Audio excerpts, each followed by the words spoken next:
everybody, my name is Dr. Mongoose, and I'm not a doctor, but I play one on the internet, bringing you Yay or Nay, Episode 7.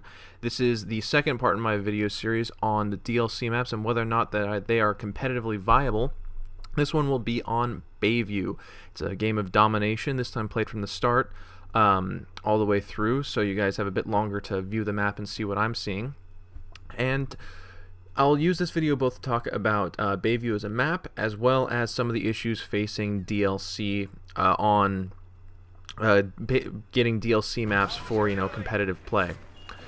So first things first, what works about Bayview is that it's another 3-lane map. It's not as direct of a 3-lane map as, say, Ignition is, but it's more of a 3-lane map than some of the other things that we have in the game.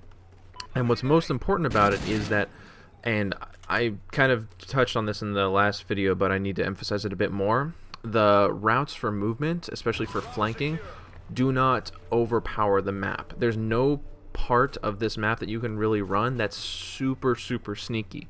I mean, you can make some of these routes very sneaky and do some really crazy things with them. I've seen some people get crazy jukes and done a few myself, but excuse me. Sorry about that. And I've done some of those things myself.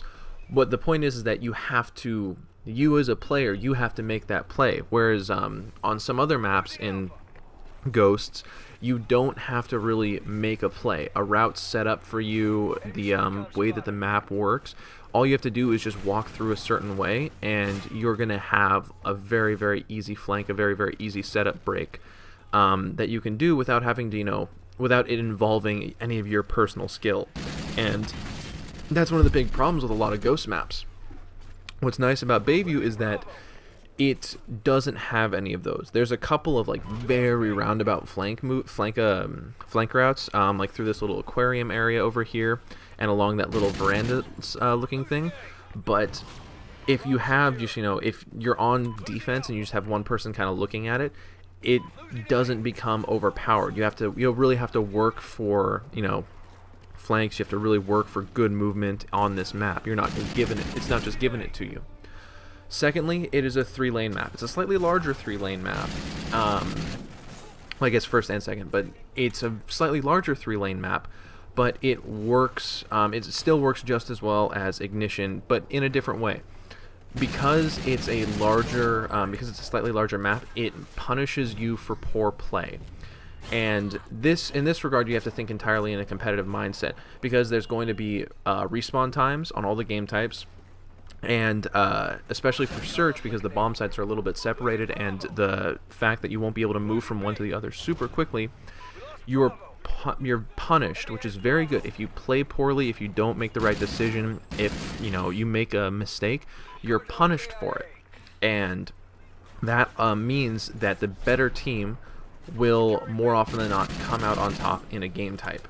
And that's very important, because a lot of maps outside of Search and Destroy, if you make a wrong decision, you're not necessarily punished unless the team that you're playing against knows how to really punish you with it. Like, there's a very mean spawn trap you can get on Freight. Blitz, obviously, but when it comes to other maps, there's not a huge amount of ways that if you screw up, the other team can really hit you for it. On this map, it works really well because it brings back the fact that if you're not playing smart, if you make one too many mistakes, that's what the game that's the game for you. Where on other maps, it's very forgiving and you can easily come back on it. Another third reason why I feel that this map works so very well is that it has a lot of levels to it. There's a lot of high ground and low ground. There's a lot of different ways that you can push someone, and there's a lot of different ways that you yourself can either move around the map as a team, and a bunch of different ways you can set up on the map, which is very good, because it brings us back to more setup oriented play, which really helps for teamwork and being able to plan strategy around maps. You're not just running willy-nilly around things. You have points you can hold. There's pushing, there's defending, there's push and pull, attack, defend. You're going to be able to have more of the sort of Black Ops style gameplay where you pushed as a team, you covered each other, you fell back, you pushed again, that sort of thing. We're getting back to an actual you know, I guess you can call it organized or more structured style of gameplay, which this game is severely lacking. It's a very much a frenetic twitch shooter, which isn't in itself a bad thing, but when it comes to competitive play, and that's all you see outside of search, you kind of have a bit of a problem, at least in my opinion. So, as far as, you know, Bayview as a map, that's all I'm really going to say about it. The important thing we have to talk about now is getting competitive maps to the tournament organizers, and this has always been a big sticking point in the COD community, because most COD players, and this either speaks to the age or the demographic or just because COD players are much whinier than Halo players, but when it comes to DLC maps, there's always been a lot of pushback from not necessarily the players but the community, because they don't want to feel like they have to pay money to get the maps to be able to play. Well, okay, here's a newsflash, guys, and this is me coming from a Halo background. Suck it up. It's $10. If you are really, really competitive, if you are really concerned about, you know, when it comes to money and esports and playing Call of Duty professionally, you're going to shell out the $15 fucking it costs to buy the map pack. You've already spent probably, what, a couple $100 on a headset. You might have spent, you know, another couple $100 on a SCUF controller. You can spend $15 on a map pack to play the game you want to be your profession. Shut the fuck up. Alright? As a Halo player, we had to deal with this all the time. Because, you know, guess what? Halo 3 had a lot of shitty maps. And so we had to use DLC to fix that. Halo 2 got some of the best maps in the world via DLC. Guess what? We sucked it up, we bought the maps, and we got some amazing games out of it, and some amazing game types out of it. Some of the best Halo that I ever saw played in my life was played on Sanctuary, on Warlock, on Heretic. Alright, so guys, just stop bitching. If you really care about this, if you really want to play this, buy the maps, for the love of God. Secondly, and this is the actual issue, not the, you know, bitching, whining issue, is that providing DLC for several hundred consoles at an event, that is actually a little bit expensive. However, I think there's an easy workaround, seeing as MLG is sponsored by Activision, and that most smaller events are only running maybe 100 so consoles, so things like UMG won't be hurt too much. Is that I remember that Treyarch for Black Ops 2, they said any DLC codes that were needed would be provided if DLC maps were brought into the map pool for competitive play. Now, obviously, that didn't happen because by the time that DLC maps that were workable for competitive play were coming out, Black Ops was at the end of its run. I think it was like maybe one event left in the season, so there was really no point. Ghost is brand new, and we have maps that are very viable and that work very well. We should take advantage of this. If Treyarch was willing to do it, I can't believe Infinity Ward wouldn't be willing to, you know, want to jump on this opportunity to make competitive Call of Duty better. Especially, and this is a PR reason for them, but at the moment they don't have the best track record with the competitive Call of Duty community.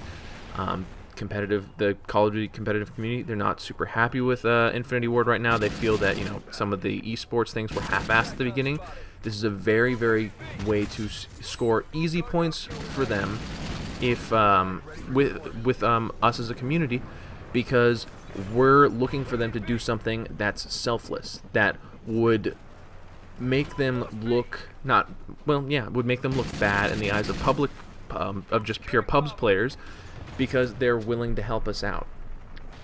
So I imagine they would have no issue providing codes to get DLC on all of the boxes at an MLG tournament, and you have your major problem solved. It's good for Infinity Ward, it's good for us as a community, it injects some life into a game that will very quickly get stale unless we can find a way to make it better, because until CTF comes back, let's be real, until CTF and Hardpoint come back, this game is going to suffer, and so it needs everything it can get. Plus, frankly, these maps are just fun.